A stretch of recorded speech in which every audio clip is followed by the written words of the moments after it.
quando eu viralizei, era um momento muito... Eu não vou lembrar exatamente quanto que o Bitcoin tava, mas ele tava bem mal ainda. Ele não tinha tido a segunda pernada, que bateu os 300 mil. E você comprou bem nessa queda? Não, eu entrei na Empíricos e comprei um pouquinho de Bitcoin, mas com pouca grana.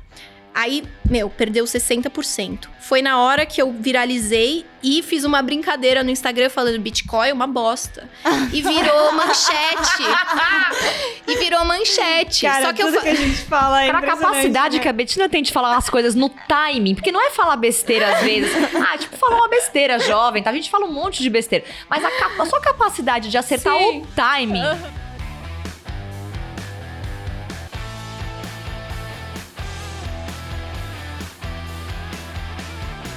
Fala pessoal, eu sou Daniele Lopes, host do podcast Risk Takers, e hoje eu estou com uma convidada muito especial e uma co-host muito especial. O Bruce tá diferente hoje, né? O Bruce tá com o cabelo um pouco mais comprido, colocou um batom. Gente, não, tá mais Bruce. Bonito. Você viu? Olha, não deixa ele saber isso, que vai dar um ciumeira. Acho que a Bettina resumiu bem o que tava passando pela minha cabeça. Então, pessoal... comentem aí embaixo, já mandem perguntas. Obviamente, hoje a Fabi vai me acompanhar aqui na direção, mas a gente trouxe uma convidada que dispensa apresentações, mas eu faço questão de ler esse currículo gigante, que é óbvio que eu não consegui decorar.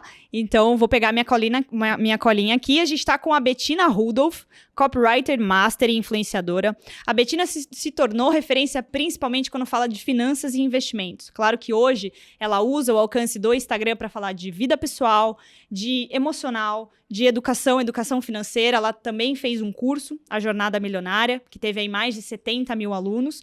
E hoje a Bettina veio falar não somente disso, mas de venda para Instagram, negócios, empreendedorismo, TikTok e tudo mais que ela quiser falar. Seja muito bem-vinda, Bettina. Obrigada, queridas. Muito obrigada pelo convite. Um prazer estar com você aqui, com tantas reviravoltas, uma trajetória. A Dani leu um currículo imenso. Eu não falei a idade para não humilhar, né? Mas a gente pra pode não humilhar falar, a gente, né? Que tá aqui do outro lado, né? Hashtag chora haters. Chora a Bettina haters. tem apenas 25 anos, Bettina. 25 aninhos. E como é que foi os últimos 4 anos da sua vida, assim? Só uma palavra, assim, pra começar. 4 anos. Os últimos 4 anos foram uma vida por completo.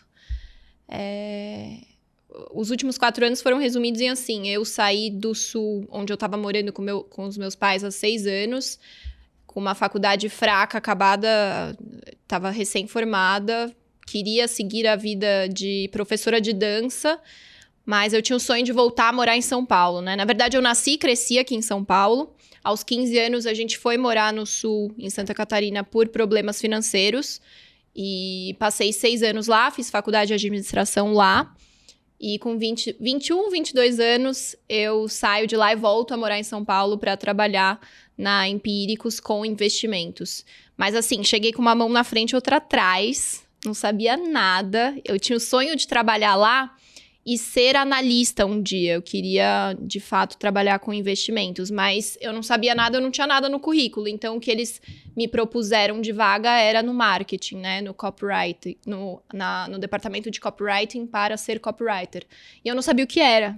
Quando eu topei vir, eu comecei a pesquisar na internet copywriting de direitos autorais, né? O que é isso? Nem sabia o que era. Então, eu cheguei lá, literalmente, assim, sem saber o que eu ia fazer. Mas eu queria estar lá, aprender tudo e queria voltar a morar em São Paulo, que era o meu sonho. Então, agora a gente joga essa fita aqui pro momento atual, final de março de 2022, com você encerrando esse, pode-se dizer, o primeiro grande ciclo profissional, com uma história super bem construída na Empíricos e num time muito interessante para esse podcast, porque você acabou de sair de lá no formato tradicional no qual você entrou e acabou de relatar. Cara, é um divisor de águas esse momento na sua vida, não é? É demais, porque, nossa, foram 4 anos lindos de muito aprendizado que eu vou guardar com toda a gratidão do mundo e que me fizeram ser a profissional que eu sou hoje, assim, com todos os erros e os acertos, foram 4 anos muito bonitos e com momentos muito importantes, né? Acho que eu tive uma vida muito intensa profissional nos últimos 4 anos. Eu chego lá sem saber o que é copywriting, com o desejo de ir subindo na empresa, aprendendo para migrar para análise, né? Então, basicamente, eu estava no marketing, eu tinha que fazer as peças, escrevendo em nome dos analistas, que era quem eu gostaria de ser um dia. Então, assim, Os primeiros meses lá, eu não dormia. Eu mergulhei nesse mundo de copy para entender o que era, como fazer.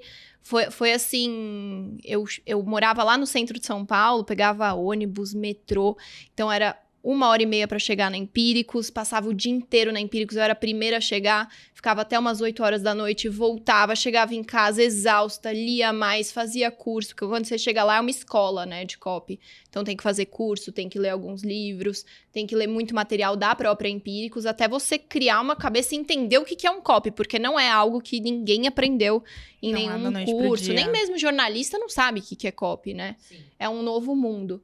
Então, foram meses de muito estudo até eu escrever o meu primeiro copy. Beleza, eu entrei exatamente em março de 2018. Ali por julho, eu publico o meu primeiro copy e ele vai super bem. Aí eu já vi... Na verdade, eu entrei como assistente de copywriter. E aí eu já comissão nesse copy? Oi? Você ganhou comissão nesse primeiro? Eu já ganhei comissão nesse primeiro. Quanto você ganhou no primeiro? Então, como é que funciona? Geralmente, uma jornada comum de um copywriter é você fazer alguns copies que não te geram comissão até você chegar num bom copy. Como eu tive muita ajuda do pessoal ali, foi um copy que eu tive mais tempo para elaborar, logo nesse primeiro ele já atingiu um gatilho para ganhar comissão. Nesse primeiro copy eu ganhei 17 mil reais de comissão. E, gente, pra mim... Imagina. 21 anos. Você ganhava 21 anos. Até aquele momento, eu só tinha trabalhado como professora de dança. Outro dia eu postei no meu Instagram a minha carteira de trabalho. Eu ganhava 20 reais por hora. E eu dava, 6 aulas por semana. Então, 120, eu não ganhava nem 500 reais no mês. Eu ganhei uma comissão de 17 mil reais num primeiro copy como assistente de copywriter, que nem era minha função ainda escrever um long copy. Então, foi um negócio assim... Esse meu primeiro ano na Empíricos, 2018, foi o melhor ano da minha vida. Tava realizada, eu tava assim, me sentindo num sonho. E aí, depois desse primeiro, eu engatei em muitos copies bem-sucedidos. Eu fui me dando muito bem na coisa. E acho que principalmente por já ter sido... já ter passado por um processo de investidora que começou a aprender do zero... Diferente dos analistas e de pessoas que estudavam mais investimentos, mas não investiam de fato, eu entendia muito bem a cabeça do cara leigo. Então, eu conseguia escrever com mais facilidade, entrar mais na cabeça do meu potencial cliente. E aí, eu fui me dando bem nessa história de copy, fui fazendo copy atrás de copy blockbuster e... fui sendo promovida até... Aí eu virei copywriter 1. No fim desse ano, pulei para copywriter 3. Em 6 meses, eu virei copywriter master. E aí, 6 meses depois, eu fui convidada a ser sócia. Mas voltando um pouquinho. Nesse começo de empresa também, eles tinham uma grande necessidade de pessoas que gravassem para os vídeos. Pessoas que gostassem de aparecer, pessoas que falassem bem, e eu enxerguei como uma pontezinha para análise. Então, eu não ia ser nem a analista que estava dando call de investimento, mas também ia deixar de escrever como ghostwriter, né? Escrever para as outras pessoas. Eu ia me comunicar e falar direto com as pessoas sobre educação financeira. E aí, eu topei esse desafio de começar a gravar. Era super difícil no começo, contrataram uma fonoaudióloga, porque eu ficava toda nervosa, muito tremendo. difícil fazer esse trabalho. As pessoas hoje em dia, elas me perguntam, nossa, você é super comunicativa, você adora, você tem uma habilidade natural. Eu falo, pessoal, não, gente, olha esse vídeo aqui. Pronto, né? Olha esse vídeo aqui, gente, eu parecia uma menina, eu tremia, eu não conseguia. Mas eu topei, me desafiei também, comecei a ter essas aulas com a Carol Newman, minha fonoaudióloga. Ela está te ouvindo. Agora ela ficou orgulhosa. Agora. E aí, também começaram a gostar dessa minha interação nas redes sociais. Nisso veio uma demanda também para entender cada vez mais de investimentos. Então, eu comecei a estudar, tirei o CNPI, me tornei analista. E vem a história do meme, que também me obriga a ter um curso, porque eu ganhei um alcance muito grande, as pessoas queriam investir com a minha ajuda, e a gente criou Jornada, que hoje tem mais de... Exato, e aí veio Jornada com mais de 70 mil alunos. Essa questão do meme já tá mais do que superada emocionalmente dentro de você. Pra quem te segue e já acompanha, a Bettina sabe disso, né? Mas eu acho que foi algo tão impactante, e aí a gente pode abrir algumas frentes dessa conversa, né? Porque Primeiro, a questão patrimonial mesmo, né? As pessoas acreditarem que você, sei lá, poderia ter feito dinheiro com 1.000 só. Você tinha todos esses copies entrando, comissões de copy entrando, que iam aumentando o seu patrimônio, obviamente, mais as promoções todas que você ganhou, né? Eu acho que isso é muito legal da gente falar, né? Quando você já tinha o teu primeiro 1 milhão e ele chegou trabalhando, obviamente, certo? Não chegou de herança, não chegou de brinde. Todo aquele dinheiro que você cita, ele estava embutido ali com as comissões, é isso? Exato. O que acontece? Vamos contar a trajetória completa. Eu comecei a trabalhar com 14 anos. Essa mudança de sair de São Paulo para ir para o Sul, por conta de problemas financeiros em casa, me fez, desde cedo, criar, assim, caramba, como assim? A gente tá mudando de estado por falta de dinheiro. E, na verdade, antes da gente mudar de estado, começaram aqueles cortes mês a mês. Então, meu pai foi desligado da empresa que ele sempre trabalhou em 2008. Que eu tinha... 2008, acho que eu tinha 11, 12 anos. Aí começa o corte aqui, o corte ali. Então, eu fazia aula de dança o dia inteiro e amava. Era a minha vida. Chegar da escola 1h da tarde, almoçar, ir pra escola de dança e passar o dia inteiro lá. Começou, não pode mais fazer 5 aulas de dança. Corta pra 4, corta pra 3, corta pra 2, corta pra 1. Até que eu propus pra dona da escola, que hoje é minha melhor amiga, sou madrinha de casamento, eu propus que eu começasse a dar aula em troca de eu continuar fazendo as aulas. Mês seguinte não vai ter livro novo na escola, é livro do sebo. Troca o carro em casa. A gente foi vivendo uma baixa de padrão de vida até chegar o momento que a gente teve que, de fato, sair de São Paulo para ir para o Sul, porque meu pai não estava conseguindo se reposicionar e lá tinha a empresa da minha família que ele conseguiria trabalhar. Então, nesse período, eu fui vivendo coisas que me fizeram, assim, desde cedo, acender uma luz. Tipo, cara, eu preciso cuidar da minha vida financeira. As coisas aqui em casa não são iguais às casas dos meus amigos que estão indo para Disney todo ano. E se cada mês as coisas estão piorando, onde isso vai chegar? Então, eu criei até assim, não é nem bonito de dizer, mas eu criei um certo desespero, de fato. Começou ali crise de pânico, ansiedade, e aí eu comecei a trabalhar. E tudo que eu podia trabalhar naquele momento eu fazia. Então, eu comecei a também trabalhar como modelo,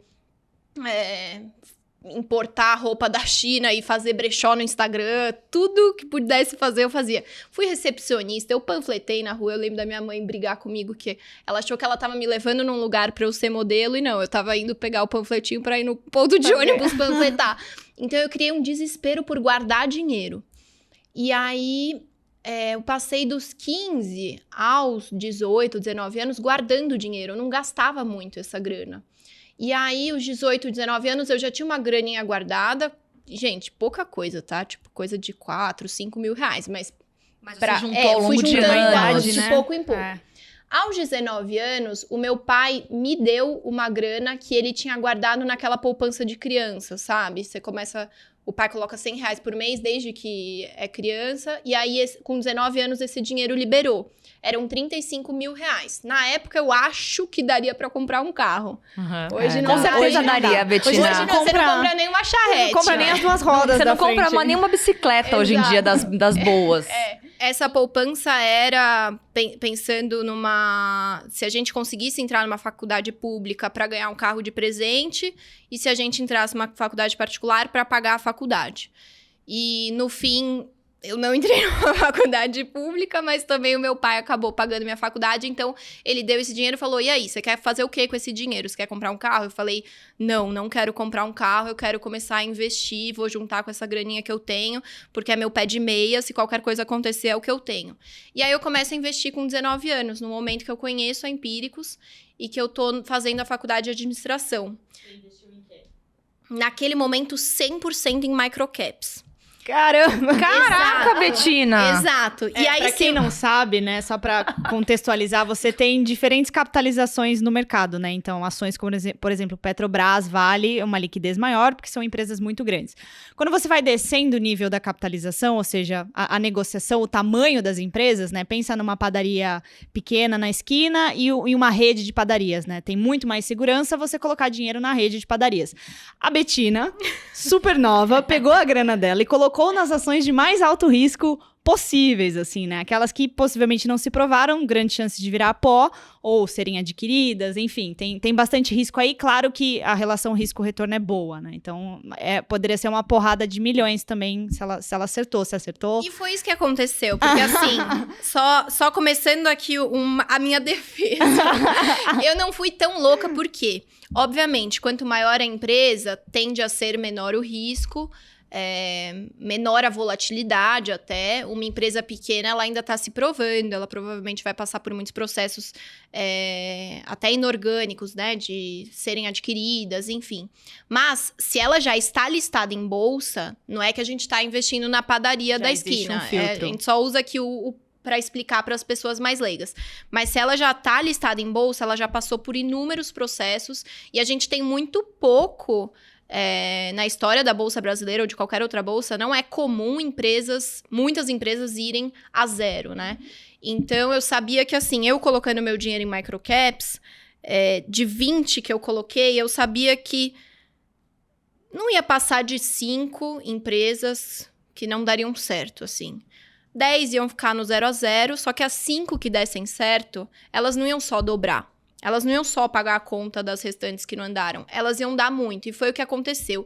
Se você pega o gráfico das microcaps em 2018, eu comprei na baixa e o negócio explodiu. Então, eu, de fato, fiz muito dinheiro. Teve ação minha que dobrou em um mês. Eu comprei Banco do Brasil a R$12, Schultz, Ferbasa, Ser Educacional... Porto Belo, todas a Senior Solution, que hoje é Sinqia, todas essas empresas que eu comprei, elas no mínimo triplicaram, quadruplicaram no mesmo ano, em menos de 12 meses. Você comprou separadamente ou dentro de fundo? Separadamente. Eu fui investir em fundo só quando eu entrei na Empíricos. E aí, você estava contando que você ia fazer esse investimento em microcaps, mas com um longo prazo, certo? Isso, o que eu pensei? Eu sou super nova, então eu não vou precisar dessa grana agora. Se der um chabu, eu ainda tenho uma estrutura familiar. Não é que era o dinheiro da comida dos meus filhos, né? Isso é muito importante falar. E eu fui bem...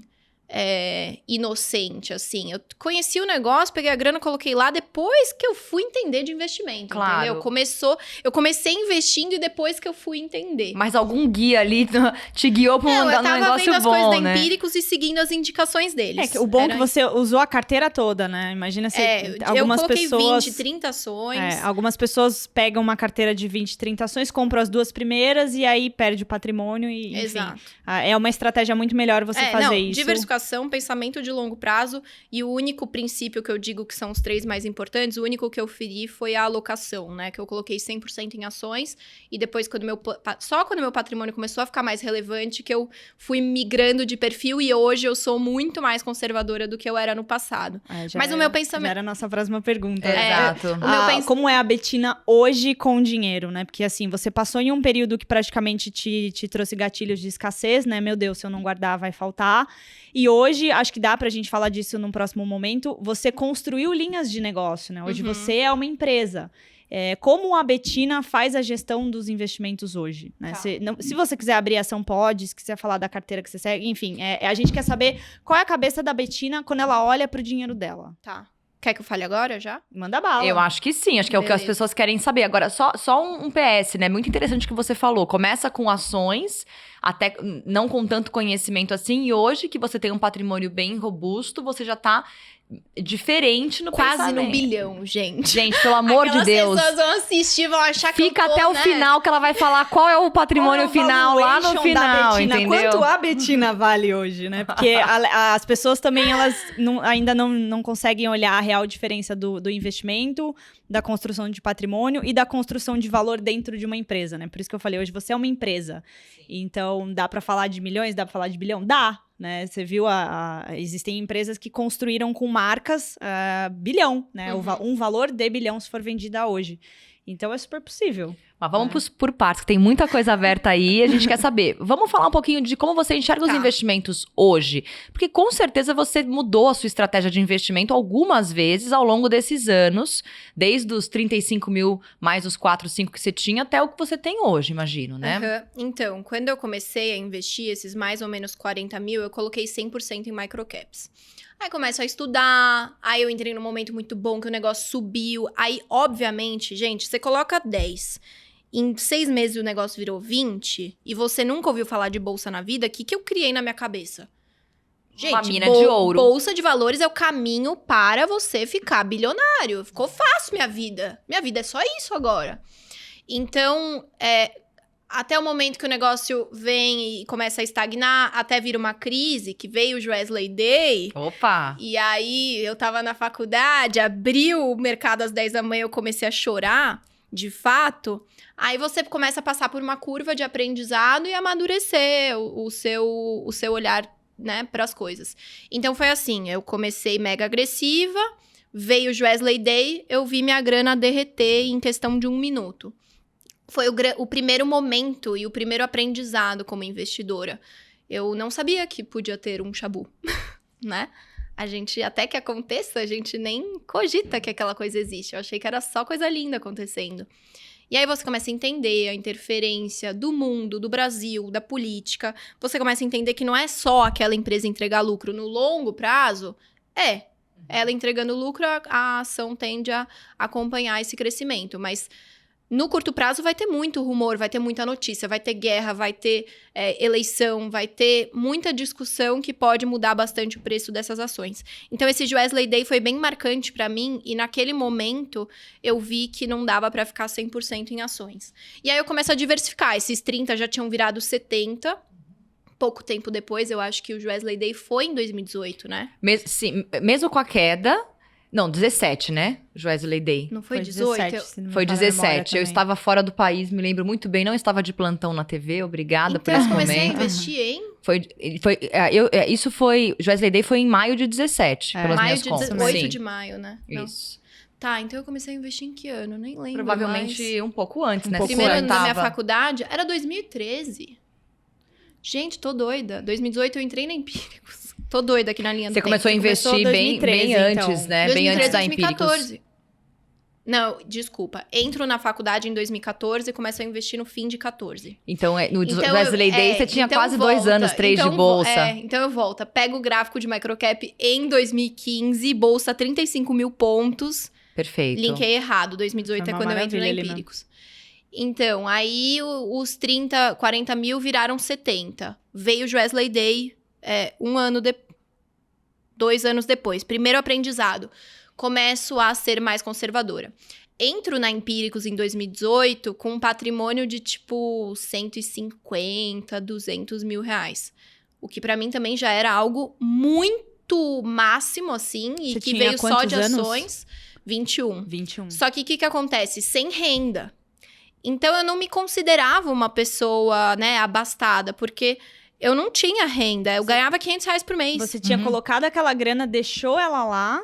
Só de microcaps aqui não conseguia alimentar, né? Porque não tinha geração de renda. Tá. Exato. E aí você começou a trabalhar com 21 e já com esse patrimônio pré-estabelecido. Beleza. E em 1 ano de Empíricos, o que eu ganho de comissão versus tudo ali crescendo foi 2018 e 2019 foram bons anos, né, pra Bolsa. Foram. E aí foi nesse primeiro ano de Empíricos que eu bato o primeiro milhão. Antes do meme. Antes do meme. Antes do meme e antes de... Então você bateu com 21 anos. Com 21 anos. Eu gravei aquele anúncio em março de 2018. Eu bato 1 milhão em janeiro. E aí, depois do meme, o segundo milhão chegou em quanto tempo? 2 meses? Não, pior que não. Pior que não. Sabe por quê? As pessoas começaram a achar que eu ganhei muita grana com publicidade. E naquele momento eu não ganhei nada. Eu não soube aproveitar o momento. Foi um negócio tão...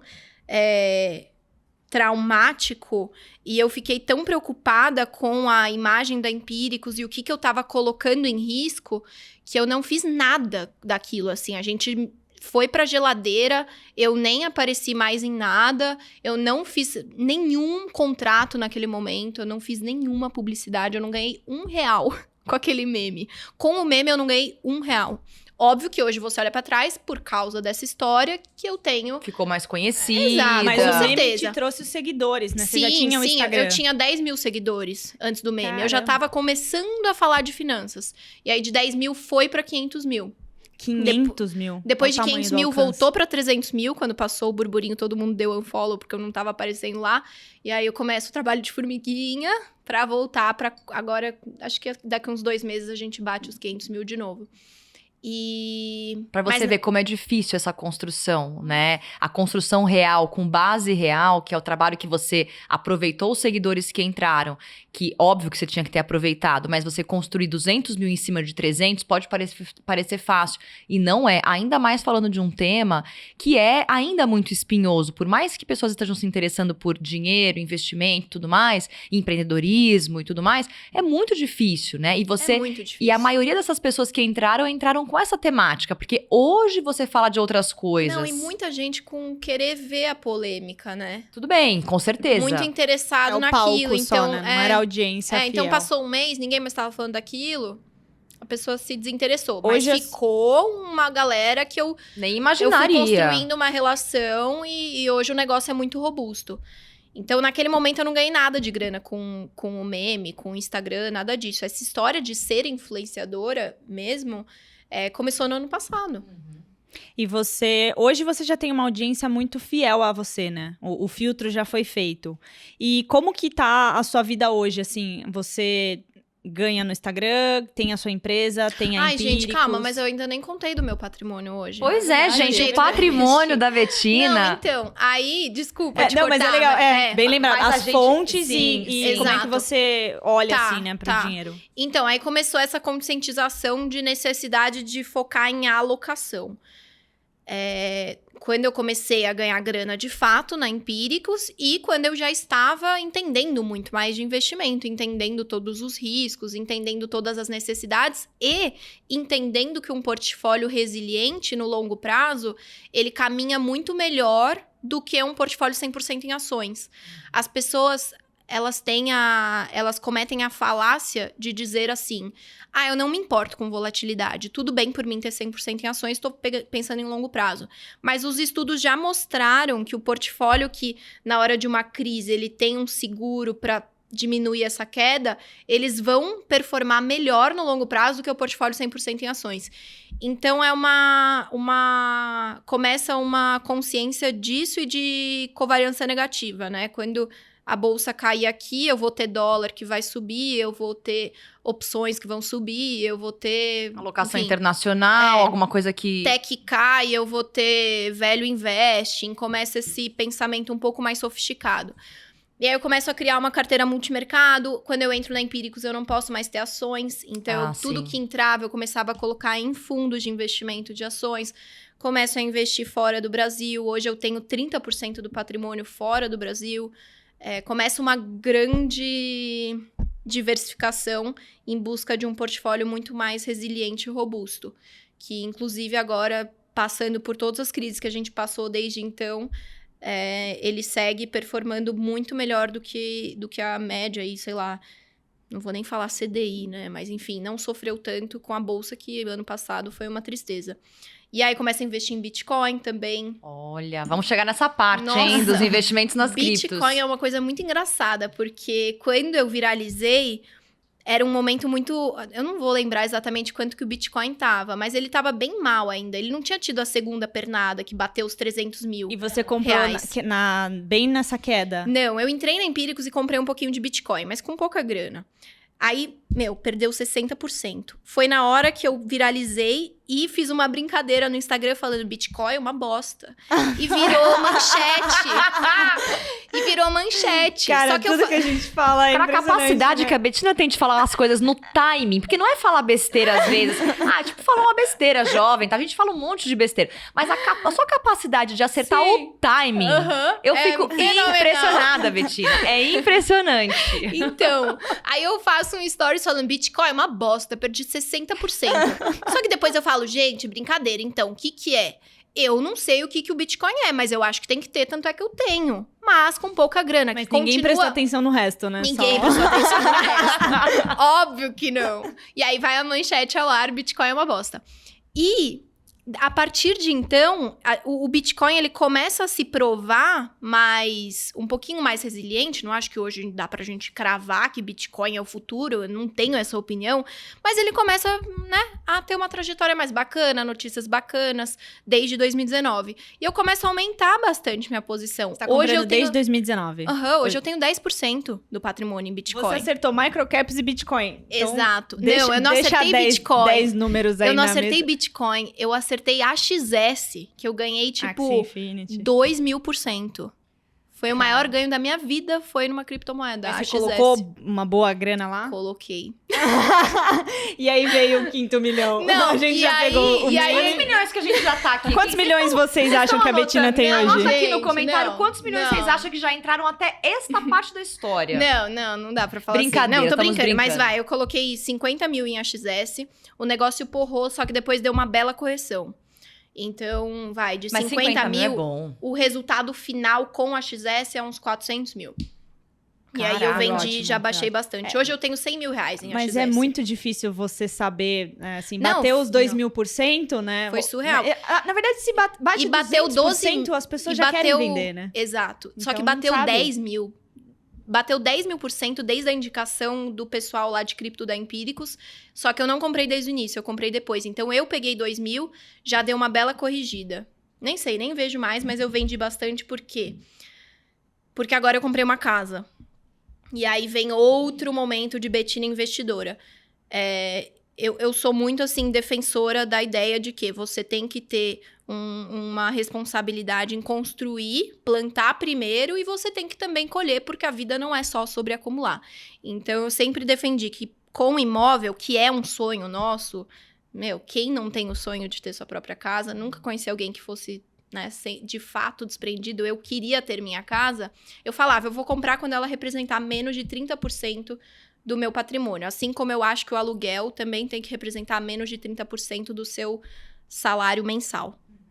Aí eu bati e comprei minha casa. Então, hoje, 30% do meu patrimônio está na casa que está construindo agora. E aí, meu portfólio deu uma bela mudada, né? Porque 30% vai para casa, que, querendo ou não, vai ser um valor que vai corrigir a inflação, que é a média de resultado de imóvel no Brasil. Então, eu tiro boa parte da renda fixa e jogo para ações. Então, o meu patrimônio hoje é o quê? 30% minha casa, mais 50% ações, 10% renda fixa e o resto tudo exterior. Fechou a conta aí? Acho que sim, e cripto. Cripto 10%. Então eram os 10 que faltavam.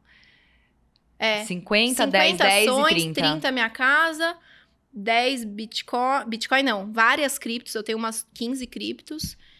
E Renda fixa. E renda fixa. Renda fixa agora, com a melhora, né? A gente tá vendo Sim, uns pré-fixados agora aí a agora dá 15%. 100%. Sim, sim. Aí, com algumas entradas que eu tô tendo ultimamente, eu tenho colocado em CDBs que eu nunca tinha investido em CDB na vida. Agora eu comecei a colocar em CDB. É legal isso, né? Porque as pessoas às vezes pensam que é preciso, primeiro, ter muito dinheiro para investir. E segundo, que você pensando no longo prazo, que é um pensamento correto, né? Gostoso você poder pensar que você tem um período para construir teu patrimônio, mas muitas pessoas acreditam que vão largar. Então, eu faço isso, não olho mais para isso, só coloco. E a vida é cíclica, a economia é cíclica.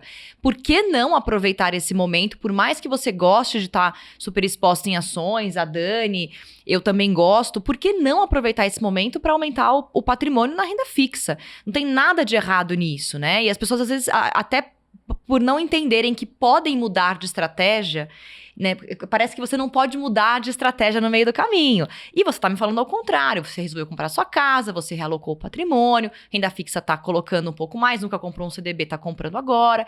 Quer dizer, eu acho que essa visão que o investidor tá acompanhando a gente tem que ter, né? Que você tá começando uma jornada real de investimento e que isso demanda várias fases de maturidade, de aprendizado e de conseguir surfar as melhores ondas, sem as ilusões de achar que tudo vai dar certo igual lá na cripto que você bombou lá rolar. Pode acontecer, Total mas sorte. pode não Com ser, né?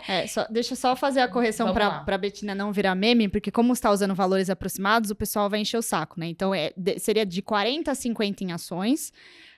Você falou dos 10% internacional com cripto e renda fixa, ia dar 110. Mas, gente, tá aproximado, tá? É que o povo importante- acha, né, que eu sei o 12,2 em Bitcoin. Tá É, aproximado, dá pra Sim. ter uma boa noção, dá pra perceber, por exemplo, que ela tá tirando da renda fixa pra focar no empreendimento em ações, né? Faz os aportes, Não, e eu faz os comprei minha ajustes. casa agora em agosto do ano passado, representava 30%.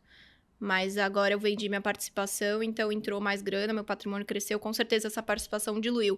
E isso que as pessoas têm que entender também, né? Se eu tenho 50% do patrimônio em ações, o negócio sobe e desce todo dia, nunca vai ser 50%. Amanhã vai ser outra Verdade. porcentagem, né? Mas então, o que eu ia falar? Hoje, Ah. agora já falar da sua vida hoje, né? Que você saiu recentemente da Empíricos, não teve briga. Acho que é legal falar pro pessoal como é a sua relação com eles hoje e o que você tá fazendo, né? Porque quem acompanha seu Instagram vê que você tá fazendo umas 50 coisas. Né? Então, como tá a sua vida hoje, assim, aonde a Betina tem a renda para continuar fazendo os investimentos? Legal. Só um adendo, né? O guru do Warren Buffett, que é o Howard Marks, inclusive os livros dele, assim, são leitura obrigatória para quem... Não só para quem curte, mas todo mundo deveria ler. Ele fala, né, que os grandes acertos dos investidores vêm de você não acertar o bumbum da mosca e nem o pico ou a baixa, mas você se movimentar de acordo com os ciclos de mercado. Então, existem ciclos de alta e existem ciclos de baixa. Assim que a economia cresce, e quando ela cresce, ela precisa fazer ajustes porque gera muita inflação, enfim, tem N efeitos colaterais no mundo, então ela tem que segurar as pontas e aí ela começa a cair. Então você tem que se ajustar nesses momentos. Você não vai acertar os 130 mil pontos do Ibovespa, você não vai acertar os 62 mil pontos do Covid, mas você vai, né, se moldar ali. Então, aí, o que aconteceu com a minha saída da Empíricos? Eu acho que... E eu faço muita questão, assim, de mostrar o lado bonito e o feio da coisa, assim. Ser muito transparente. Esse medo que eu comecei em 2014, ele me acompanha até hoje. Então, eu ainda sinto muita necessidade de diversificar as minhas fontes de renda. Eu acho que, assim... Caramba, e se eu não souber mais fazer um copy na minha vida? E se esse for o último copy bem sucedido? Do que eu vou viver? Eu sou muito noiada com isso. Isso não é legal. Eu não acho isso uma característica boa. Óbvio que ela me ajuda em criar outras fontes de renda. Ajuda. Mas também tem o lado feio, que é a ansiedade, você não conseguir ficar em paz com o que você já construiu. Isso é uma coisa bem profunda, assim. Então, eu fazia os meus copies lá na Empíricos até 2021, talvez. Eu só fazia copy, era a minha única fonte de renda. E já era sócia da Empíricos. Aí, em 2021, eu começo a ganhar dinheiro com publicidade no Instagram. E começo a, de fato, olhar para o Instagram como uma empresa. Até ali, eu não olhava. E aí, em 2021, também acabo lançando alguns infoprodutos pela Empíricos. Então, lancei o Caixa Preta, que era um curso ensinando a rentabilizar com o Instagram. Criei o Jornada. Então, começa a surgir muitas frentes na minha vida. E não estava mais combinando com ser CLT numa empresa. O funcionário do meu lado tá ali chegando e ficando das 8 às 6, e na terça-feira eu tinha que gravar uma publi. Então, não tava mais... A agenda não tava mais se encaixando. Só vou fazer uma interrupção rápida. Para Claro. quem tá com dúvida, a Betina já era sócia da Empíricos, mas na venda da Empíricos, Exato. Vamos explicar isso, né? Quando a Empíricos é vendida pro BTG, ela se torna empregada da empresa, nesse trade. Isso é muito importante. Vi muita gente no seu Instagram Muito, falando, mas ela não era exato. sócia, agora ela tá de Exato. carteira assinada, onde já se viu. Vamos explicar isso antes de você entrar nesse pedaço aí. Muita gente perguntou isso mesmo, quando eu falei que eu não queria mais ser CLT. Eu entro como sócia em 2020, se eu não me engano. E aí, mesmo sendo sócia, você tem um papel, você tem que estar lá todo dia, Claro. Você tem que dar o exemplo, mas você Sim. tinha mais liberdade. A gente vendeu 100% da participação para o BTG, então 100% dos sócios voltaram a ser CLT. O CEO da Empíricos hoje é CLT. E nessa mudança de Regime de trabalho. eu não me encaixei mais, porque... E eu nem me sentia em paz por tudo que eu prego, essa coisa da liberdade financeira. Poxa, eu construí um patrimônio, eu amo viajar, eu quero viajar amanhã. E aí? Não posso porque eu sou CLT. Então, tava tendo esses atritos, assim, de eu precisar estar lá, mas eu ter outras coisas para fazer, eu ter outras oportunidades. Pô, e se eu quiser lançar o meu infoproduto, mas ele não tiver nada a ver com a Empíricos? Ah, mas vai me consumir um tempo, mas eu sou CLT na Empíricos, eu tenho que estar lá. Então, a gente começou algumas conversas nesse sentido. A Empíricos não queria que eu parasse de escrever copies para eles, mas eu precisava me adequar a um regime que fizesse sentido. E aí a gente chegou num acordo que foi: você deixa de ser funcionário e você passa a ser freelancer, você tem um mínimo de projetos por mês, por trimestre, enfim, e você fica livre para fazer o que você quiser e ninguém pode ficar chateado mais porque você não tá aqui presente. Na hora que você tiver que entregar o copy, você trabalha até de madrugada para eles, tudo bem, contanto que você entregue no prazo, como o que PJ. importa é o resultado, né? Exato, não a e o forma trabalho, como ele é feito. e o trabalho do copywriter, ele faria muito mais sentido você não ser CLT, porque ele o copywriter, ele trabalha por projetos. Então, obviamente, você pode se organizar para trabalhar 8 horas por dia bonitinho? Pode, mas perto do projeto, você vai trabalhar 24 horas. No dia seguinte que você entregou o projeto, você não vai ter o que fazer. Sim. Sabe? Então, não é uma coisa que dá para distribuir de forma super organizada. Uma semana antes de eu entregar um projeto, eu vivo aquilo. Eu acordo e vou dormir pensando naquilo.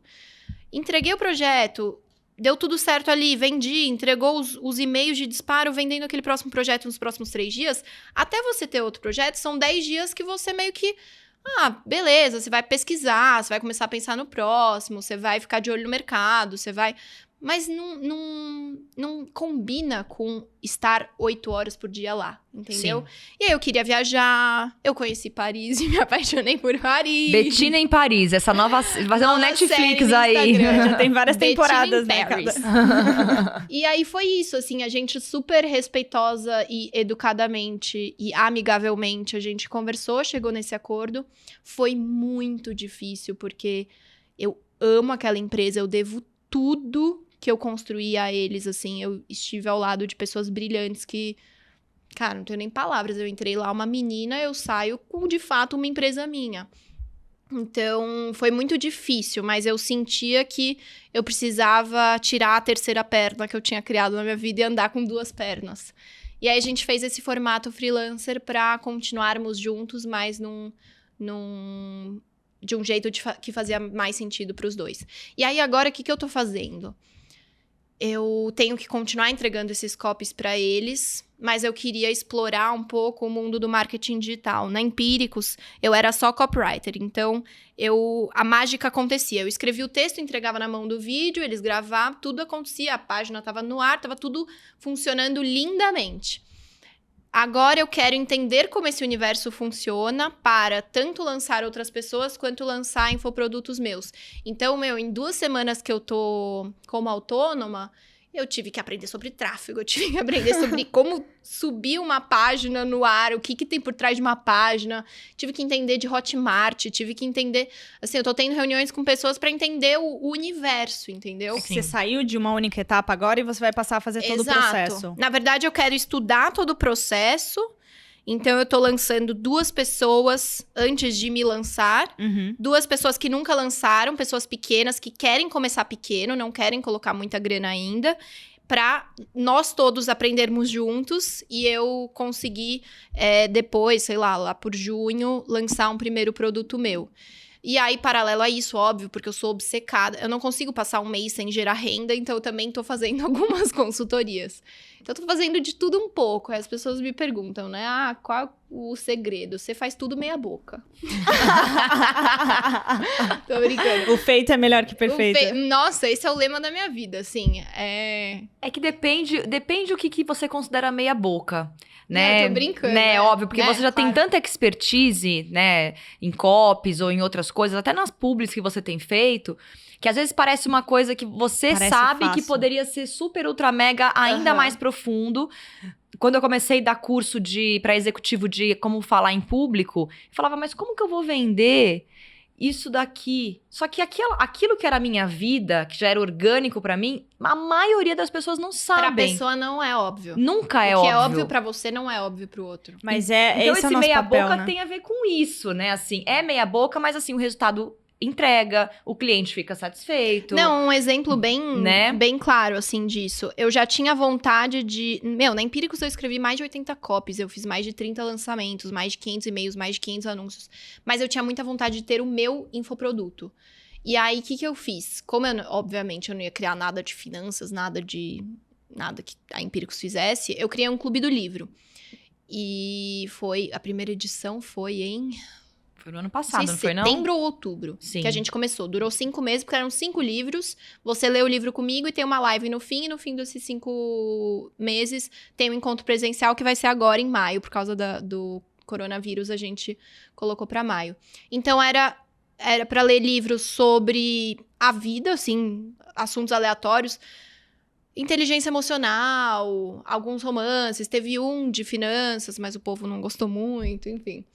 E aí, foi meio isso, assim, eu queria fazer, eu achava que ia ser legal, só que eu não tinha ideia de quantas pessoas iam comprar. Eu tava brincando com a minha família que se ninguém comprasse, a gente ia fazer o... Eu falei assim, gente, imagina uma pessoa compra.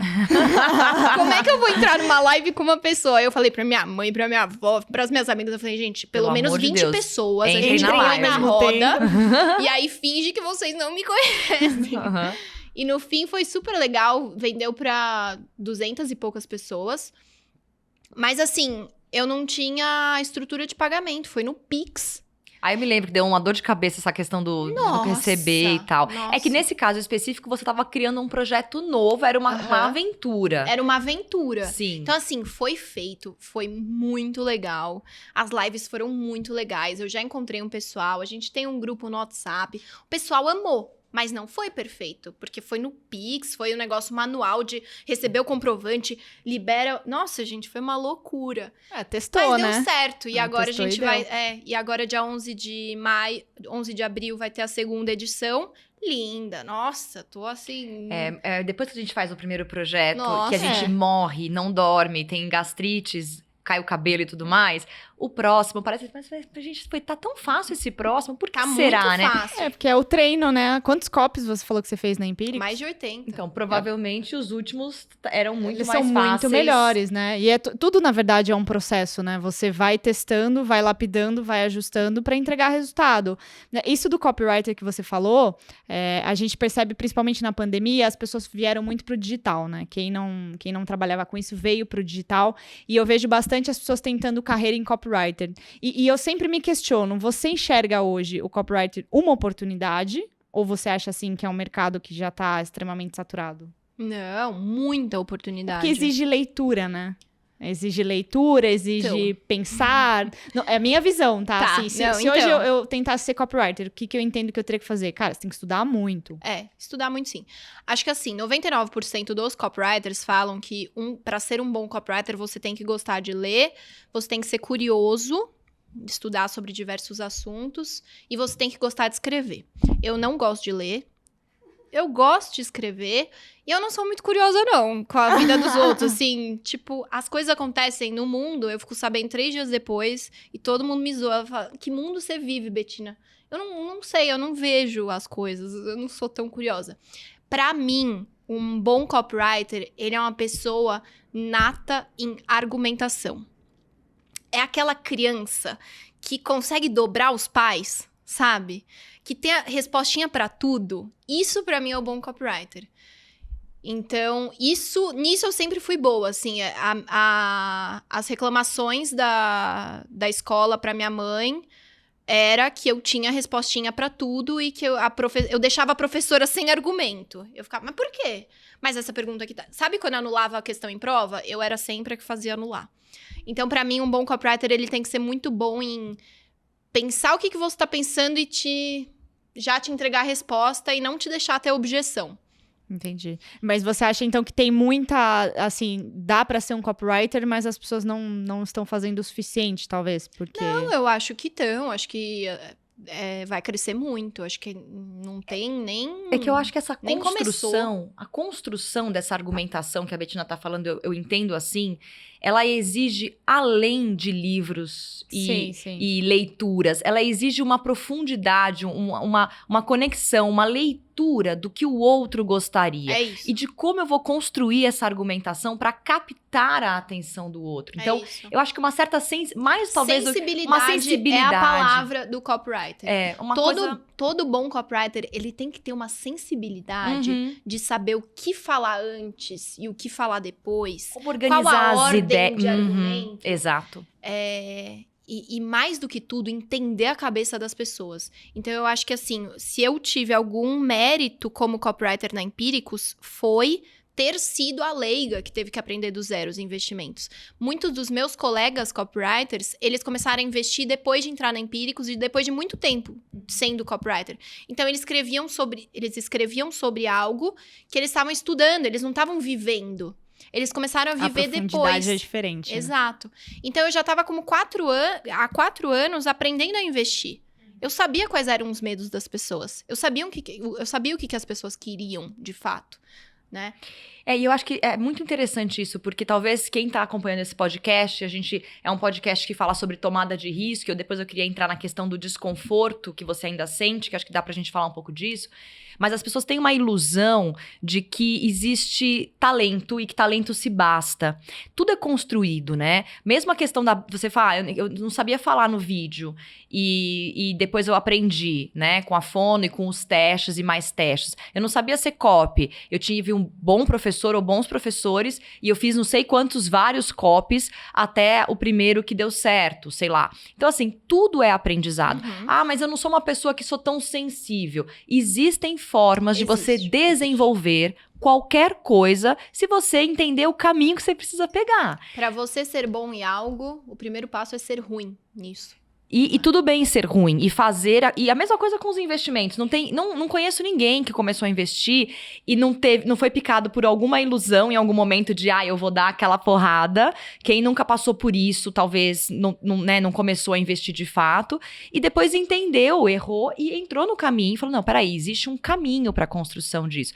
Então, existem muitas ilusões no mundo... dos investimentos ou da vida das pessoas bem-sucedidas. Como se fosse só sorte ou só talento. Tem um pouco de sorte, tem um pouco de talento, tem um pouco de estar no lugar certo na hora certa, mas tem um trabalho árduo por trás que, hoje em dia, com tantas informações, mídia, com tanta gente te filmando o tempo inteiro, não dá pra ser fake. Não dá, porque a pessoa acaba sendo revelada. Então, quem tá conseguindo surfar a onda, goste você ou não do que você faz, ou do que o seu vizinho faz, e tá surfando bem essa onda, é porque está colocando energia, tempo, suor, lágrimas, pouco sono e tudo mais ali, né? Porque dá essa sensação de que, não é pra mim. Eu nunca vou conseguir porque eu não tenho esse talento, eu não nasci. Eu não tinha a obstinação que a Bettina tinha, que viu o pai financeiramente instável. Poxa, ela teve um gatilho que eu nunca teria. Isso não quer dizer que você não pode ficar rico, milionário, investir ou ser bem-sucedido, né? A gente tá falando de risco aqui. E quanto você tá disposto a tomar risco? O teu desconforto ainda é muito grande quando você pensa em diversificar suas fontes de renda. Por quê? Porque você ainda tem medo da escassez ou porque você ainda quer ganhar muito mais dinheiro do que você já ganhou e você tem um limite que você acha que dali em diante você vai estar mais sossegada? Você não chegou ainda no lugar que você queria? Ou você tem medo da escassez? Ambos. Eu tenho medo da escassez e aí no dia seguinte eu tô super confiante, eu falo eu quero mais e aí no dia posterior eu falo, não, eu tô bem aqui. Tá de boa, preciso aproveitar a vida. Eu sou bem louca, assim, mas que é sobre sorte, né? Primeiro, eu acho que a gente tem que redefinir o conceito de sorte. Sorte não é você estar sentado no sofá e receber a ligação de um tio falando que, nossa, você não sabia, tal pessoa morreu, caiu uma herança pra você de 30 milhões. Isso não é sorte. Sorte é você se expor a N probabilidades de bons eventos te arrematarem e você estar ali naquele momento, na hora certa. Você tem que sair de casa para estar no momento certo, na hora certa. Então, nossa, eu vejo como muita sorte eu ter entrado na Empíricos com currículo em branco. Mas eu também escrevi um e-mail pedindo emprego. E se o Felipe não tivesse aberto aquele e-mail, eu ia mandar o segundo, e eu ia mandar o terceiro, e eu não ia mandar só pro Felipe, eu ia mandar para outras empresas. Pro contato arroba, né? Contato arroba Empíricos, aonde caísse. Gente, relacionamento arroba Empíricos, vendas arroba Empíricos, contato, marketing arroba Empíricos. Eu mandei pra, 10 e-mails. E mesmo se não fosse na Empíricos, eu ia continuar tentando nas outras, né? Então, isso é sorte. Você se expor, a probabilidade de você ser pego por ela. Só fazer uma correlação. Você não comprou 20 empresas nas microcaps, você sabia que pelo Sim. menos algumas iam barrigar, Exato. 10 iam ficar no 0 a 0 e 5 iam dar certo. É a mesma coisa que você mandou não sei quantos e-mails. Eu ia falar isso, o investidor que tem muito sucesso, não só na bolsa, né, em qualquer carteira que ele selecione, ele é capaz de enxergar quais probabilidades ele consegue se expor e os acertos vão beneficiar e os erros não vão prejudicar. Né? Então, você já criou a consciência do investidor de que, poxa, se eu perder esse pedaço do meu patrimônio em cripto, enfim, em alguma ação da bolsa, tudo bem porque eu tenho esse preparo. Então, eu imagino que o psicológico aqui tenha muito a ver, óbvio, a gente tem que falar disso, não dá para falar de psicológico sem investimentos, mas essa construção tá perfeita, né? Você precisa se expor à sorte, e você precisa estar preparado para isso. Porque, de alguma forma, em algum momento pode dar certo para investimento, para trabalho, para vida? Pode. Mas se você está preparado, você vai dar muito mais certo. Né? Talvez a porrada da vida que todo mundo busca, né? Então, muito bom. Exato. Muito bom. E aí, sobre a questão da escassez e do medo. Ali, quando eu estava desempregada, o que eu pensei, né? Beleza, eu tenho contas pagas. Meu pai nunca me deixou passar fome, a gente nunca passou necessidades. Mas eu não queria só aquilo. Eu queria liberdade, eu queria morar onde eu quisesse. O dinheiro não me impedia, o dinheiro não me fazia mudar de estado. Então eu queria mais. E eu não tinha o que fazer, a não ser ir atrás. E aí eu vou para Empíricos e começo... E aí, de novo, eu tô sem possibilidade, porque me colocam numa vaga que eu não entendo nada. Qual que é a minha única saída? Entender o que é copy. E estudar o que é copy e me dar bem como copywriter. Beleza, tava sem saída, criei a saída, virei boa copywriter. E aí, isso até tem a ver com o fato de eu ter decidido sair da Empíricos. Eu estava numa situação muito acomodada. Eu já tenho um patrimônio que eu nunca imaginei ter com 25 anos. Eu achei que... Nossa, nem sei o que eu imaginava. O grande sonho não era tão grande assim. E eu tava como CLT, você tem uma certa segurança. Tava ganhando muito dinheiro ainda. Entrava uma grana bacana, mas eu olhava o pessoal lá do marketing digital autônomo lançando e fazendo 5 milhões num lançamento em um dia. E me falando, e todo mundo do marketing digital pinicando fica ali. me pinicando. Bettina, você tem que fazer o seu, não sei o quê. Todo mundo. Ícaro de Carvalho é um que, nossa, há anos tá plantando a sementinha na minha cabeça. Então... eu também estava incomodada com o fato de estar acomodada. Tipo, cara, se nada mudar, o que vai acontecer? Nada vai mudar. E nada mudar é uma boa opção? Né? Tá boa essa situação, mas e se eu tentasse algo a mais? E aí eu quis de novo me colocar numa situação de ter medo, porque eu não tava mais sentindo medo. Eu quis me jogar no medo, porque foi nos momentos de medo lá atrás que eu dei um grande salto. Foi em 2018 que eu dei um grande salto na minha vida. E eu quis me jogar no medo agora para ter energia de ir em busca de mais. O meu medo da escassez, o que acontece? Em muitos momentos, ele é completamente irracional, porque eu sei que eu posso me manter por alguns anos sem entrar nada. Mas hoje também eu tenho uma estrutura que muitas pessoas dependem de mim. Então, eu tenho funcionário, eu tô comprando equipe. uma casa, eu vou ter obra na casa. Vai sair um fluxo. Hoje em dia, eu gasto o que eu nunca imaginei gastar na minha vida. Claro. Então, é mais nesse sentido de assim, caramba, agora eu não posso mais parar de ter um salário no mês e começar a consumir patrimônio. Então, eu tenho que ir atrás de gerar ainda mais do que eu gerava antes. Então, eu oscilo entre momentos de muita insegurança e passa esse dia, eu acordo e falo, não, vai dar certo, é só eu fazer o que eu sei fazer. Então, acho que é normal, assim, as pessoas olham de fora e falam, nossa, você é super confiante. Não, eu também tenho dias de caramba, que merda que eu fiz. Cara, eu acho que eu não conheço ninguém, assim, de verdade. Eu já entrevistei muita gente e nesse mercado, né, no mercado financeiro, e em outros mercados também, eu não conheço ninguém que é muito bem sucedido e que fala, eu sou super confiante, sempre fui. Desculpa, mentindo. eu nunca escutei, gente. Eu já entrevistei muita gente, médicos, advogados, pessoas assim, que realmente correram atrás, mesmo pessoas que saíram do nada, como Betina, como muitos empreendedores brasileiros. Cara, não tem essa pessoa, porque quem realmente empreende, coloca a pele em risco, né, e se joga no medo e investe de verdade para poder correr atrás desse sonho, essa pessoa, ela sabe tudo que ela tem a perder também.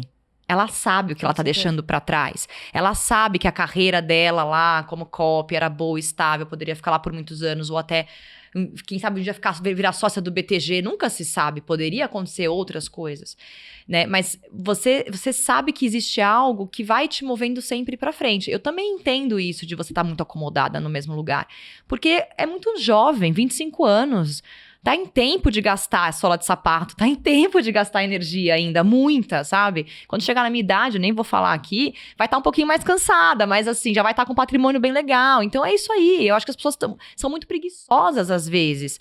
Não é por mal, mas são, entende? Tem tanta gente que poderia estar realmente sentada no cargo e no salário e tá se coçando, né? E a gente vê muita gente reclamando que não tem dinheiro para investir todo mês, e nem para fazer uma renda extra, nem para buscar um dinheirinho extra todo mês para poder aumentar a carteira, né? Esse negócio de renda extra, a Fabi, ela sempre falou bastante isso, né? Desde que ela veio pra Nord. E você comentou também, abre muito a cabeça das pessoas, né? De encontrar a saída para investir ou até para pagar dívida, né? A gente tem criado até materiais para as pessoas que querem sair das dívidas. Não existe outro caminho. Por isso que eu fiz a pergunta provocativa do copywriter, né? Porque eu vejo pessoas tentando ir e elas falam, mas poxa, mas não dá. Eu falei, meu, eu nunca tentei, deixa eu descobrir com quem sabe. Mas será que não dá? Será que talvez a dedicação extra, será que você é capaz de, né? Você dorme menos, se você tem 2 rendas, minimamente você vai trabalhar muito mais do que 8 horas por dia, você vai sacrificar seus finais de semana. Então, hoje eu tenho muita clareza de que a renda extra, assim, é super capaz de fazer as pessoas ganharem muito mais dinheiro do que elas não imaginariam antes. E de entenderem o valor da própria hora. A renda extra muda o ponteiro de quanto vale a tua hora e aquilo que você falou, não tenho mais tantas horas assim para dedicar aqui. Isso é uma coisa importante das pessoas entenderem. E a renda extra pode virar a sua renda principal. Exato. Sim, pode porque virar. Você começa de uma forma bem informal, um teste, vou fazer o Clube do Livro, um teste, deixa eu entender, deixa eu pisar, deixa eu descobrir até onde eu sei, até onde eu vou. E, depois você vai, porque simplesmente você entendeu o que você é capaz de fazer. Hoje eu tenho exemplos muito claros para poder falar isso. Eu percebo que isso tem acontecido e as pessoas estão migrando para isso porque elas perceberam qual é a capacidade da renda delas. Eu adoro fazer a conta da renda hora, né? Uma pessoa de R$2.000 por mês, né? Uma renda de R$2.000 por mês, ela ganha R$12,50 por hora. E se ela faz essa conta, ela fala, eu valho mais, mas se talvez para a minha audiência, para o mercado eu não valho mais, qual é a saída para eu valer mais? Então eu vejo essa transformação muito boa, principalmente em copy. Por isso que eu quis entrar nesse tema não só para investimento, mas as pessoas irem para o marketing digital como uma fonte de renda e elevar nessa sua hora homem, hora mulher, porque não dá. Se você não faz isso, você não investe. Se você tem dívida, você não quita. E você não consegue sair desse lugar se você não faz esse tipo de esforço, né? Eu acho que não tem melhor palavra do que esforço. E o marketing digital, ele tá movimentando completamente, né, a cultura. Não sei como é nos outros países, mas assim, o Brasil está mudando por causa disso. Eu sempre dou o exemplo que eu fiquei sabendo no mês passado, eu fiquei admirada, assim. A manicure faturou mais de R$1 milhão lançando curso ensinando outras manicures a fazerem unha de gel. Isso online, você diz? Online. Sim, ela identificou que tá em alta, né? Eu mesma tô usando agora a unha em gel. Em vez de você ficar 1 hora fazendo a unha da pessoa e ganhar R$20, a unha em gel ela custa 200. E ela sabia que as manicures não sabiam fazer unha em gel. E que era um desejo das manicures aumentarem o preço da hora delas. E aí ela fez um curso online ensinando as manicures a fazerem unha em gel. E faturou mais de R$1 milhão. Sensacional. Ela identificou a dor e fez a solução. Agora, uma das minha amiga profissional que eu admiro muito, que eu quero lançar, não é uma das que eu tô trabalhando agora, mas quero lançar, é minha maquiadora. Ela faz uma maquiagem incrível, ela aprendeu com os melhores maquiadores do mundo, e todas as maquiadoras querem... entender a técnica dela. Em vez dela fazer consultoria e trazer uma maquiadora por maquiadora pra fazer pessoalmente, Escala, né? faz o curso de maquiagem. Ela, como maquiadora, ela vai poder faturar muita grana. Então, o marketing digital, ele tá mudando a cabeça das pessoas, tá mudando a remuneração das pessoas. E eu não sou contra o CLT. Imagina se eu não tivesse passado 4 anos como CLT, eu não ia ter capacidade de fazer o que eu faço hoje. Eu não xingo, e eu acho que se a pessoa tá feliz ali, fique ali. Eu não estava mais. Não é que o CLT deixou de ser interessante pra mim. Não, no meu momento de vida, não tava mais feliz daquela forma. Eu fiquei 15, 16 anos CLT. Trabalhando em jornal, nas emissoras, na TV. E eu super honro essa trajetória, essa carreira. Também. E todas as emissoras por onde eu passei. E também chegou num ponto que eu falei, não dá mais. Não dá mais pra eu ficar 8 horas aqui. Não dá mais pra eu atender outros clientes fora e aqui. Eram 16 horas por dia trabalhando na questão da renda extra, pra dar um gás, né, enfim, na criação do patrimônio e tal. Então, tá tudo certo. Agora, essa tua visão, que é a visão que muitas pessoas já despertaram, do marketing digital, da escala, das vendas em escala, isso é algo que tá ao alcance de qualquer profissional. Na verdade, é isso. Talvez alguns tenham mais dificuldade com o digital, ou tenham mais dificuldade em falar, ou em gravar um vídeo, mas assim, existem... A própria Hotmart, plataformas que até ensinam como você faz o seu próprio curso, por exemplo, né? E aí cresce a demanda de pessoas que entendam de marketing digital para linkar o guru, o expert que vai ser o professor, com até a hora dele lançar, né? Então, só tá nascendo profissão de copywriting, gestor de tráfego, social media, profissões. Nem sei como é que chama todas elas. Ô Betina, agora sim, daqui a pouco a gente vai encaminhar para o encerramento por conta do tempo. Bom, você já falou que você mudou o teu portfólio, comprou a casa e tal. Hoje em dia, você aporta todos os meses, você separa uma parte para obra. Como é que tá essa questão aí? Como que funciona? E quando você aporta todos os meses, no que você tá investindo? Ou se tem alguma coisa que nesse momento você tá gostando mais, ou que você acredita que pode ser mais interessante? Olha só que doido, né? Eu falei aqui do meu medo de não gerar renda todo mês, e o medo é de não conseguir aportar todo mês, não é de não conseguir pagar minhas contas. O fato de não sobrar uma boa grana para investir todo mês me desespera. Entendo. Então, já é um passo à frente, né? Já é cabeça de investidor mesmo. Cara, eu tenho 25 anos, não tem a possibilidade de eu achar que parou a hora de investir, que agora eu já tenho um pequeno patrimônio, eu posso só viver de renda. As pessoas falam, você usa sua renda, seus dividendos? Não, eu tenho 25 anos. Se eu precisasse usar a renda agora, alguma coisa tá muito errada. Então, eu guardo, sei lá, 30% da minha renda hoje vai para investimentos. Nos últimos 2, 3 meses, eu tenho colocado quase tudo em CDB, pré-fixado, e tenho engordado um pouquinho a minha reserva de emergência, o meu colchão de liquidez, né, que tá num fundo Selic de taxa zero, porque... A obra, de fato, a hora que a construtora entregar, vai ser ali por setembro, outubro, aí que vai começar a sair um fluxo grande, sim. Então, eu tô aumentando, deixando líquido esse dinheiro, porque dinheiro de curto prazo a gente não pode colocar em risco. Então, eu tô deixando um colchão ali maiorzinho para agosto, setembro, outubro, começar a obra. E esse CDB pré que você tá colocando, é um pré de quanto tempo? Tô dividindo. Eu tenho pré de 1 ano a 14%, tenho pré de 3 anos a 15,9%. Acho que é o melhor que eu tenho hoje é 15,9%. E aí tem de 1, tem de 2, tem de 3 anos, tô dando uma divididinha. Assim. Máximo de 3 anos, né? A Marília fala bem sobre isso aqui. Sim. Ela fala de 1 a 2 anos, mas porque a Selic ainda tá em alta, né, menina? E vai subir. Ninguém por daqui 5, né? Depois disso, não é pra se travar muito longe. Não é pra se travar muito longe, né? Se me oferecer 25% pra 5 anos, eu ponho. Tá, mas enquanto a gente... Não aparece? Quando aparecer, você me liga, você me fala em qual que tá rolando isso, aí eu também vou querer. Aí eu ponho. Até Muito lá, bom, muito 3 bom. anos, acho que é o que eu mais coloquei. Consegui 15,9, que já é uma taxa bem boa, né? E assim, outra pergunta que eu acho que os nossos seguidores têm, os nossos inscritos têm interesse, você falou que, obviamente, você não tá usando os seus dividendos pra nada, você deve reinvestir. Mas você gosta de dividendos? Você tem ações de dividendos ou fundos imobiliários? Ou não é uma classe que você costuma... Não, né? Você gosta Não é. do que dá as porradas, né? risco. Do risco, né? Eu acho que vai ser um terceiro momento da minha vida como investidora.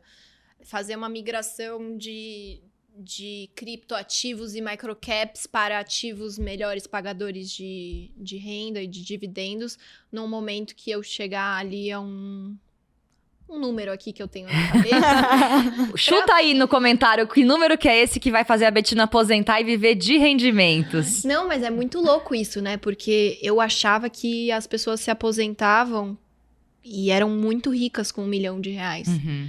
No mundo de hoje, você não Sim. compra um apartamento em São Paulo com R$1 milhão. Sim. É assustador. As coisas estão muito difíceis, muito diferentes da Betina criança ou da gente criança. Nossa. E antes se falava, até tem pessoas que falavam, com 5 milhões dá pra aposentar, dependendo da vida que você tem, ou Você se vai você ter tem 50 filhos. mil no mês. Uhum. 50 mil no mês. Com 5 milhões. Obviamente, você vive muito bem com 50 mil no mês. Não vamos aqui, né? Mas se você tem 3 filhos com 50 mil no mês, Idade eu vou escolar. te falar que sobra muito alirão, né? Vai Sim. consumir isso Dependendo tudo, é se você quer ter caro. um apartamento na praia, se você quer, Sim. assim como eu, viajar a cada 2 meses, Sim. a conta não vai fechar, não. Então, tá ficando cada vez mais alto Sim, esse não, e a vida vai ficando mais gol. complexa, né? Você vai ter uma equipe pra cuidar, você tem contas a Não, hoje eu pagar. pago quase 10 pessoas. Sim, então. É, minha Já querida. coloca aí 50 mil só de 10 pessoas. Ser rico é bom, mas dá trabalho, viu, gente? Tem que estar disposto também a mexer nisso, né? Com certeza. Mas acho que essa pergunta é válida, é mais para entender como que você lida com ter funcionários em sair da Betina, que era copywriter, sair da Betina CLT, sair da Betina do Instagram, para ser a Betina dona de uma empresa responsável pela vida das outras pessoas, né? Pensando assim agora. Que você falou de escassez, de medo, é muita coisa e você abriu uma empresa. Como está sendo isso? Eu não lido, é desesperador. Não, eu não posso nem dar conselho aqui, porque é uma coisa nova e tá sendo bem desafiador. Se eu parar pra pensar aqui que tem família que tá dependendo de eu acordar de manhã e fazer alguma coisa, eu Desespera, né? desespero. Uhum. E assim, eu acho que a Betina chefe é bem legal, porque são meus amigos. Mas eu acho que isso também é um ponto que eu tenho que ter mais atenção, assim, de saber separar as coisas. Hoje eu não sei separar muito bem. Eu dou acesso a tudo, Liberdade total. Quer ir comemorar o aniversário numa quarta-feira? Vai! Eu tô bem, assim. Eu acho que já vou começar a sofrer com essa liberdade toda que eu dou. Então, não tenho nem conselho pra dar. Tá sendo bem desafiador. É um processo. É um processo, tô aprendendo muito. Já tomei algumas na cabeça de, tipo, dar liberdade pra pessoa. Eu quero pagar mais que o mercado porque eu acho que a pessoa merece. E aí a pessoa não entregou nada no fim do mês. E aí você fica pensando, mas como é que eu vou falar pra essa pessoa que não vou continuar? Como é que ela vai se programar? E as contas dela no próximo mês? Eu me responsabilizo muito por coisas que não deveriam ser da minha alçada e até acabo sendo meio trouxa, às vezes, entendeu?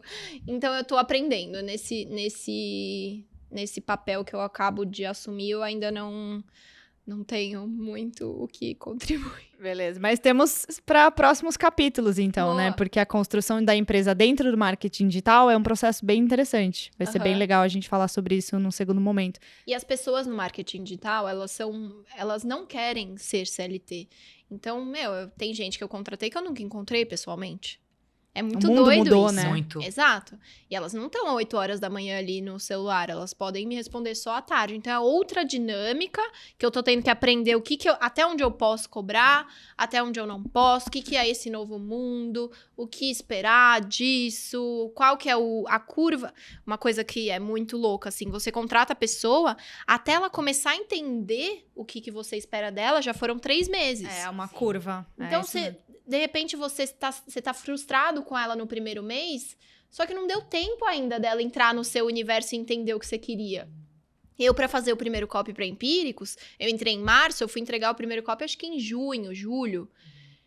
E é doido isso, né? É, Porque você tá pagando uma pessoa Sim. só pra ela aprender. Sim. Não, e que bom que na Empíricos tem uma estrutura que entende que é um processo, né? A gente tem que controlar a nossa ansiedade também quando a gente é líder ou gestor pra conseguir fazer as pessoas entenderem como aquilo vai funcionar pra conseguir ter a entrega, né? E cobrar também, porque é difícil, não é? Eu sou péssima pra cobrar, gente. Esse é meu problema. Betina é uma mãe, Eu sou libriana, eu não sei falar não e eu fujo do conflito. Então, eu não gosto de alguma coisa, pra eu falar pra pessoa que eu não gostei, é um sofrimento. Eu sou péssima gestora. Vou ter que aprender, é um desafio também. Mas sabe também, que bom que a gente não sabe tudo, né? Exato. Porque senão fica aquela coisa, eu sei tudo, eu sou bom em tudo, desculpa, cara, não é, entendeu? Alguma ponta tá fora do lugar e isso é sobre isso, tá tudo bem, na famosa brincadeira e tá tudo certo. Vai aprender com o Eu tempo. vou ter que aprender. Com as próximas isso. empresas que você abrir, Betina, Não, pelo amor de Já Deus. serão aí você bem já vai ficar mais convidadas. escolada, entendeu? Pelo Com certeza. amor de Deus. E aí começa a me dar o desespero de... Tipo, são muitos projetos, e aí, cadê o negócio se concretizando? Mas você tá no processo, vai concretizar daqui um mês. E aí dá aquela ansiedade. Então, eu sei que muita gente tá vivendo a ansiedade hoje, e eu faço questão de mostrar que eu também tenho, e muita. Uhum. E dá muita insegurança, dá muito medo. E eu fui com medo mesmo, mas dá muito medo. É igual nos investimentos. O pessoal coloca hoje que é no mês seguinte ter resultado. Não vai dar. É todo mês, aquele, né, suando pra colocar o dinheiro na estratégia certa, até que uma hora o negócio vira e você começa a ver que dá o resultado mesmo, né, Dani? Com certeza é um processo. Muito bem. Acabamos? Eu acho que acabamos. Betina, quer passar uma perguntei mensagem, tudo. né? Sim, pode Uma passar. mensagem Mas final não aí, precisa, Betina? pode ser da Betina, assim, acho que dos últimos 4 anos, tudo que foi construído, né? Tá. Vou passar 2 mensagens, então. A primeira é uma coisa que eu tenho falado muito para as pessoas, que é a necessidade de todo mundo estudar um pouquinho sobre marketing digital, estudar um pouquinho sobre copy. Copy tá em tudo. Hoje em dia, copywriting é o novo jeito de chamar marketing. Copywriting é uma vitrine, é uma mensagem de um médico para um paciente, é o jeito que você se comunica no Instagram, é uma carta de vendas, é um anúncio do prédio que está lançando aqui na esquina. Copywriting é tudo. Então, estudem copywriting. Isso muda a vida. É você adaptar o marketing antigo a entrar na cabeça da pessoa, entender o que ela quer e você escrever aquilo para alcançar maior resultado. Então, o copywriting mudou minha vida. Eu acho que está só no início. E o médico, o dono de negócio, o dono da padaria, o profissional autônomo para falar com potenciais clientes, todo mundo tem que entender o mínimo de copywriting para alcançar maiores resultados. E a segunda mensagem tem mais a ver com o momento, assim, entender que no fim do dia todo mundo tá na mesma jornada nessa vida, né? Ninguém acorda um belo dia e fala, nossa, hoje eu já conquistei tudo que eu queria conquistar, eu tô de boa, eu vou descer ali pra piscina e eu não tenho mais nada pra fazer nessa vida. Sempre vai ter muita coisa a ser feita. E se a gente ficar olhando pro futuro e se desesperando com tanta coisa a ser feita, a gente vai gerar ansiedade. Ou, se a gente olhar pro passado e ficar se culpando por todos os erros do passado, a gente vai gerar depressão. São as 2 doenças do sexo. Opa! São as 2 doenças do século. É a ansiedade de olhar demais pro futuro e a depressão de quem olha demais pro passado. Então, vamos olhar pro agora, acordar de manhã e entender qual que é a mini tarefa que eu tenho que fazer hoje, para deitar a cabeça no travesseiro em paz hoje. Eu falo que uma das minhas frases, assim, é o mundo é dos fazedores. De ideias, o mundo tá cheio. Nossa, todo mundo tem o sonho de criar a nova Apple. Mas você só cria a nova Apple se você começar com acordar e fazer a reunião muito bem feita com o... Possível investidor para comprar aquela primeira Nem ideia. Isso, assim, talvez até bem menor que O isso, programador, sabe? talvez. O programador, o primeiro. E talvez nem seja esse primeiro que você vai vir a trabalhar, mas você cumprir as tarefas do seu dia e você quebrar esse grande sonho em inúmeras mini tarefas. Só assim a gente vai conseguir fazer grandes coisas e legais que sim geram felicidade, mas também estar em paz com o que está sendo feito hoje e viver em harmonia e serenidade que a gente precisa para que tudo valha a pena, né? Com certeza. Muito legal, É isso. Bettina. Muito bom te ouvir, Muito né? bom mesmo. bom Muito ter você obrigada com a por gente ter aqui. vindo. Obrigada a vocês pelo convite. Volte espero que no o pessoal tenha próximo passo gostado. aí da empresa. Acho que vai ter uma discussão bem legal Lições também. da Betina gestora. Vamos Sem ver. funcionário.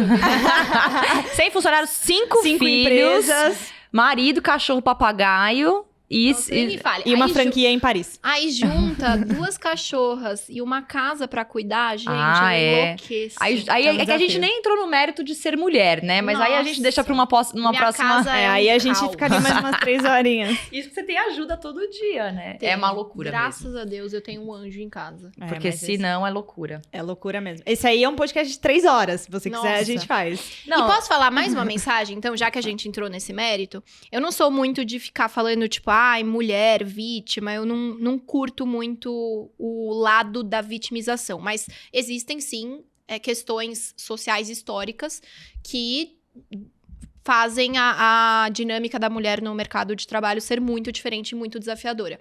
E uma das coisas que eu tenho lido e exercitado nos últimos tempos é entender que como a mulher ela sempre foi criada para ser perfeita, para ser sempre impecável. A menina na festinha não podia ser a que tava suja. O menino tá sujo, tudo bem, né? A menina tava de saia, então ela tem que sentar bonitinha, não sei o quê.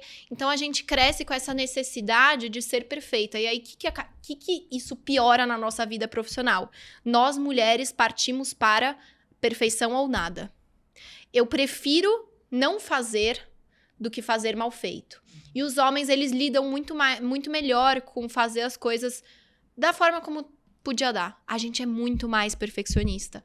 Isso é legal, porque você faz tudo muito mais bem feito, mas não é legal quando você deixa de fazer.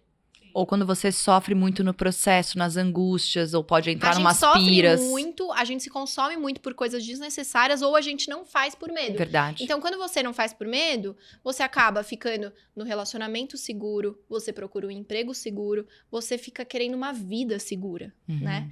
E aí, qual que é o problema? Todo mundo quer ter o seguro. A zona de conforto, ela é gostosa. A gente quer ter a zona de conforto. Só que você quer ter uma zona de conforto maior. E você só alcança a zona de conforto maior se você sair da primeira pequena zona de conforto. Correr o risco. E você só vai sair dela se você aceitar não ser perfeita, Uhum. né?